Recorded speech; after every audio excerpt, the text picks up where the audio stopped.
ଦେଖିବାକୁ ତ ସାଧାରଣ ଗଛଟିଏ, କିନ୍ତୁ ଜାଣନ୍ତି କି ଘରେ ଏହି ସ୍ନେକ୍ ପ୍ଲାଣ୍ଟ ରଖିବାକୁ ବାସ୍ତୁରେ କାହିଁକି ଶୁଭ ମନେ କରାଯାଏ। ନମସ୍କାର ଫ୍ରେଣ୍ଡସ୍, ଆଜି ଆସନ୍ତୁ ଜାଣିବା ଆମର ଏହି ସୁନ୍ଦର ସ୍ନେକ୍ ପ୍ଲାଣ୍ଟ ବିଷୟରେ। ବାସ୍ତୁ ଅନୁସାରେ ସ୍ନେକ୍ ପ୍ଲାଣ୍ଟକୁ ଘରର ଦକ୍ଷିଣ ପୂର୍ବ ଦିଗରେ ରଖିବାକୁ ଅନେକ ପସନ୍ଦ କରନ୍ତି। ପାରମ୍ପରିକ ବାସ୍ତୁ ବିଶ୍ୱାସ ଅନୁସାରେ ଏହି ଗଛ ଘରର ନକାରାତ୍ମକ ଊର୍ଜା କମାଇବା ଏବଂ ପରିବେଶରେ ସକାରାତ୍ମକତା ଆଣିବାର ପ୍ରତୀକ ବୋଲି ମନେ କରାଯାଏ। ସ୍ନେକ୍ ପ୍ଲାଣ୍ଟର ଯତ୍ନ ନେବା ବହୁତ ସହଜ। ଏହାକୁ ବାରମ୍ବାର ପାଣି ଦେବା ଦରକାର ନାହିଁ। ଘର ଭିତରେ କିମ୍ବା ବାଲକୋନିରେ ମଧ୍ୟ ରଖିପାରିବେ। ଏହା ରାତି ସମୟରେ ମଧ୍ୟ ଅକ୍ସିଜେନ୍ ଛାଡ଼ୁଥିବା ଉଦ୍ଭିଦ ଭାବେ ପରିଚିତ। ତେବେ ଆପଣଙ୍କ ଘରେ ସ୍ନେକ୍ ପ୍ଲାଣ୍ଟ ଅଛି କି?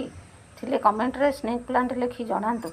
ଏମିତି ଆହୁରି ଗାର୍ଡେନିଂ ଓ କିଚେନ୍ ଟିପ୍ସ ପାଇଁ ମୋ ଚ୍ୟାନେଲକୁ ସବସ୍କ୍ରାଇବ୍ କରିବାକୁ ଭୁଲିବେ ନାହିଁ।